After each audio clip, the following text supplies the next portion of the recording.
Hi, everyone. Welcome to Advanced Studio Classroom's The Art of English. I'm Peter. And I'm Linda, and we are so pleased to bring you the excerpt this month from Willa Cather's... My Ántonia. Sorry, I completely blanked. I was thinking, Oh Pioneers. Willa Cather's My Ántonia. Oh Pioneer, another famous book by Willa Cather. But this month we're talking about My Ántonia. And our excerpt is from early in the book.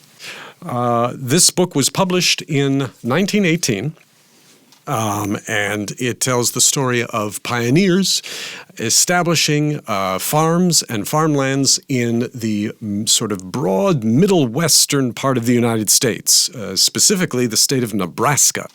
Now, Nebraska is very flat, open country, plains, tall grass. It has trees, but it is not like New England. It's not like the West either. It's not like California or Oregon. It's just this big, wide open area. Right. It's very flat. Right. And that particular area of the United States is known as the Great Plains.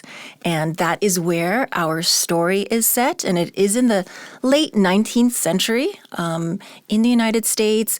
And this new frontier was being explored. People were moving to that area to form a new life, especially immigrants who were coming from other countries. They were going to the Great Plains to establish a new life, to find a new life for their family, and hopefully live out the American dream. Right. And the narrator of the book is kind of an immigrant himself, although he's an immigrant from the eastern part of the United States. He's not from another country. But I would just say he's new to that area. I wouldn't classify him as an immigrant. You know? Right. No, I'm using the term immigrant kind of loosely here. Normally, immigrant is someone from another country who goes to another country, not just moves around in the same country. I would call him a transplant. Like he's transplanted from one part of the United States to another. He is an Eastern transplant to the Middle West. That area, again, Nebraska, Kansas, Missouri, the Dakotas, North and South Dakota, often referred to as the breadbasket. Oh, no, that's Russia, isn't it? The breadbasket of the world, because they make so much grain there. I'm not familiar with that term. Anyway, yeah, the breadbasket. Countries like the United States or Russia, which have large open fields where lots of wheat grows, one of them is known as the breadbasket of the world or the breadbasket of this, because they produce so much grain and corn and bread and such like that. Right. And the narrator, our protagonist of the story, is Jim. And we see things through his perspective. And it's a unique perspective because he's actually looking back. He's telling the story about his childhood. So he's telling us as an adult about his experiences as a 10-year-old. Right. And so he gives a unique perspective because although these are experiences he had as a child, he's seeing them through the lens or the filter of adulthood. Right. So he will speak like an adult in describing what happens, in describing his feelings or the feelings of a character.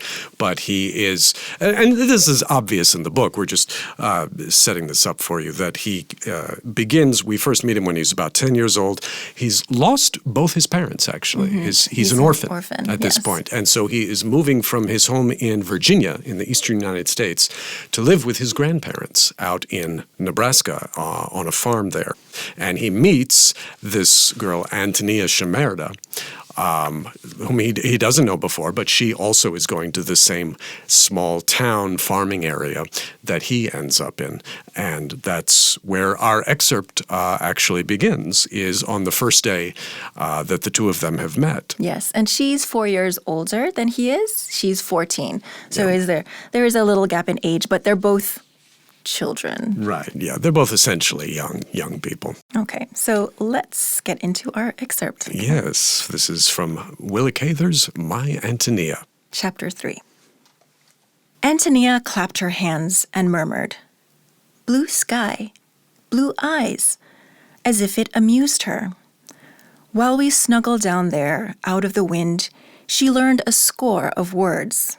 She was quick and very eager. We were so deep in the grass that we could see nothing but the blue sky over us and the gold tree in front of us.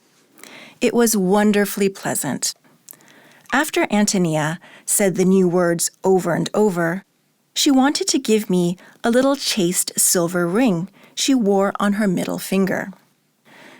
When she coaxed and insisted, I repulsed her quite sternly. I didn't want her ring, and I felt there was something reckless and extravagant about her wishing to give it away to a boy she had never seen before.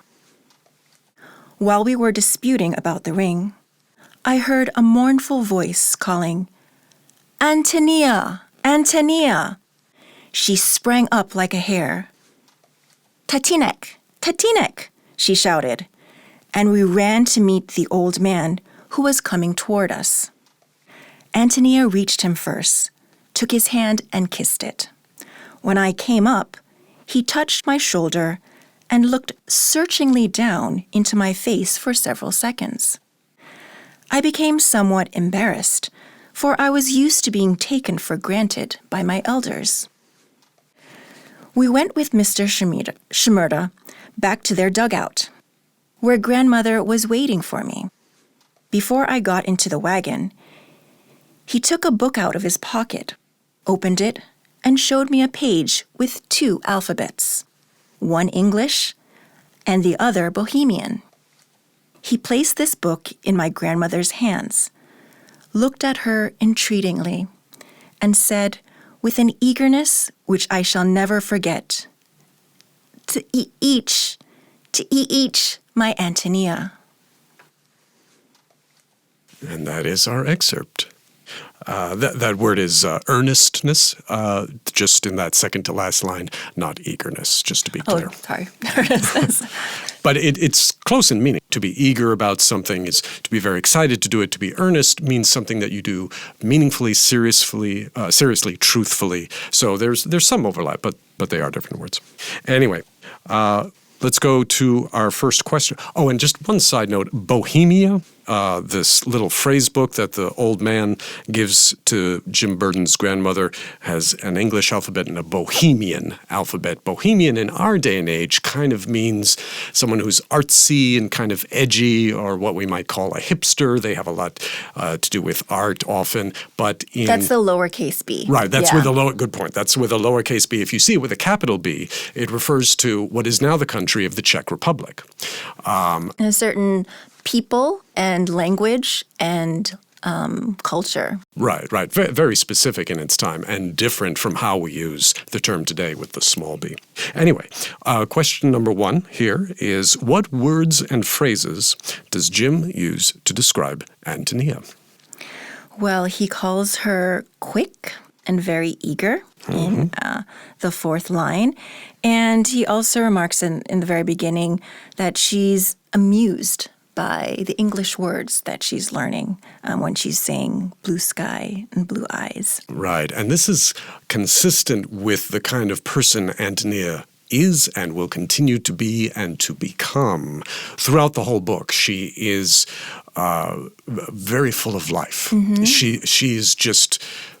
She sees things and she's passionate about things.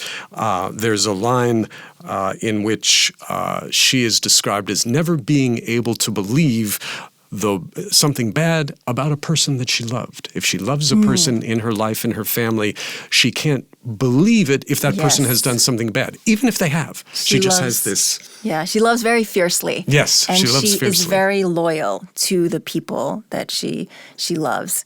And she will protect them. She will defend them with her life, if need be. Yes. And we see that even in the near the end of that first paragraph there, where she wants to give Jim this little ring, a little chased ring. That's, you normally think of chase, somebody running after someone else, or a car chase of some sort. But chased in this case, it's an older meaning, and it means something to a metal that has an inscription on it of some sort, or a design or a pattern cut engraved, into it. Yeah, a chased ring. And she wants to give it to Jim, and he doesn't want the ring. He feels like they don't know know each other well enough for him to have something like that from him. But she already feels this bond immediately with him. Exactly. Even meeting on the first day. Right. So it says there, she coaxed and insisted. To coax, C-O-A-X, that's a good word, means to persuade someone to do something that they do not want to do by talking to them in a kind and gentle and patient way, but also a persistent way, to coax someone. But it's done gently. Yeah. Right. Not forcefully. Exactly.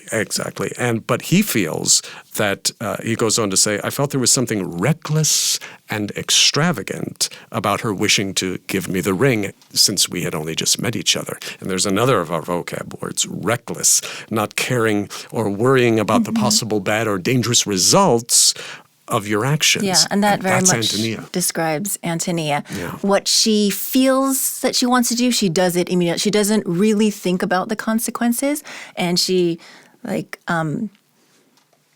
it was just mentioned, that she is very passionate. And she wants to give him this ring, and she's insisting because she wants to show her gratitude, and she wants to make their relationship deeper. And so by giving him this token of her appreciation. Right. And not everyone would. Two kids, two adults could meet each other and just be kind of calm and reserved about it. Liking each other, but not, here, take this ring. I just met you today, but I feel like we have such a connection. Take this ring. And, you can see how she has a sort of what we would call a recklessness about her. And it's an interesting word, reckless, because it's usually used in a more negative sense in our day and age. And even Jim, the narrator, is using it here to describe Ántonia. But in itself, it is kind of a more neutral term. It just means someone who does not think ahead in terms of what they do. But that usually is negative if you don't think ahead or if you don't consider the consequences. In practice, it is usually a negative thing. But it does, as we've said, it does indicate a passionate heart, someone who feels strongly and acts on their feelings. And she's very trusting, and this is indicative of that. And you see the ellipses there, meaning that we took out some of the text. And in that text, it describes how being too trusting can be negative. So their family, they've moved to this new country, they are immigrants, and them being too trusting leads to problems. And actually, that's getting into our second question. Yeah. What do we learn about Ántonia's family in this passage? Right. Well, of course, we learn something about Ántonia's family from Ántonia herself, since she's a member of that family. But we also meet Ántonia's father here, who is, it's interesting, he is described as an old man. Now, Ántonia is 14 years old, and we'll find out that she does have an older brother, but it's striking in a way. It's subtle, it's not big and obvious, but it's to describe the father of a 14-year-old girl as an old man. That's more the way we might expect her grandfather to be described, but instead this is her father. And as we will see as we read the book, there's a reason why her father appears so old. Mm-hmm. Yeah, and it's also from the perspective of Jim, from his 10-year-old memory, that any older man he might call an old man. And probably he isn't that old, not old enough to be her grandfather, but also how he appears because of hardship, which we don't get too much description of, but as an immigrant family, they have to go through hardship. There is a lot of struggle, and they struggle just to survive. Yeah. And we can see perhaps a hint of that struggle in the very last line, where the father, Ántonia's father, gives Jim's grandmother, remember Jim's an orphan, he lives with his grandparents, he gives Jim's grandmother that little book with the English alphabet and the Bohemian alphabet, and the author says he looked at her entreatingly, and meaning pleadingly, very, very, serious, please do this for me. He looked at her entreatingly and said with an earnestness which I shall never forget, teach my Ántonia. He's not just saying, it's very nice to meet you. You speak the native language. Maybe you could teach my daughter a little language. He doesn't do this in a casual way. He says he's begging. He's basically. begging. Teach my Ántonia. in a way, which hints sort of at the experience that her father is having of this new country, of this new land. Right. And it also indicates how much he loves his daughter, his children. Right. And that's a reason why many families immigrate from their home country to another country, because they want to give the next generation, their children, a better life. And Antonia's father definitely wants that for her. So learning the language would be the first step. Right. And you can see also that her father is a kind of man, and presumably his family is a kind of family, that there's this lovely detail. When Jim comes up to the old man and meets him, he touched my shoulder and looked searchingly down into my face for several seconds, which embarrassed Jim, because Jim, as he writes, was used to being taken for granted by his elders. You know, just, oh, yes, you're Jim, you're so-and-so's son, nice to meet you, yes. But instead, Antonia's father, comes up to him and just sort of looks into his face. I mean, not in a strange way, but kind of strange to Jim, based on the more reserved interaction that he's used to having with adults. He pays attention to him. Yeah. He acknowledges him, and Jim is not used to that. Yeah, that stood out to me when I first read it as well. But we get to see Jim's perspective, and as you read the book, you will see how much Ántonia means to him and what an important figure she plays in his life, even when he's older. And we even get a sense of that at the beginning of the book, because he introduces us to his story and how this one person, she has been so important, even though he didn't see her for a long time. Right. And you'll even learn that there's more than one way of understanding the title, My Ántonia. Normally in English, we would use my in front of a person's name to indicate that they're special to us, that we care about them in some way, just like Antonia's father does in the passage. Teach, my Ántonia, in a way of saying that she is my daughter, she's very precious to me, I care a lot for her. But if you read the book, you'll see that there's another way to understand the use of that pronoun before Ántonia, my Ántonia, because there are a lot of characters in the book that grow up with Jim and Ántonia in this new land, trying to make a living as farmers, and Ántonia touches a lot of lives.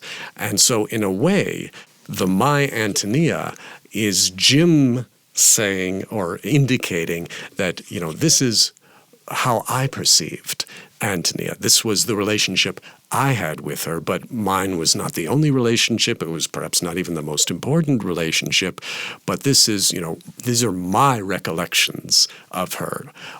This is my Ántonia. Other people might have, their Exactly. Ántonia. So we entreat you to read the novel, My Ántonia, and you can let us know what you thought about it. Yes. But we thank you for joining us for this episode of The Art of English, and we hope you will join in next time. Yes. Hope to see you next month. We'll have another selection of Western literature for you to talk about and learn some English vocabulary. For this month, though, I'm Peter. I'm Linda. Saying goodbye. Bye-bye.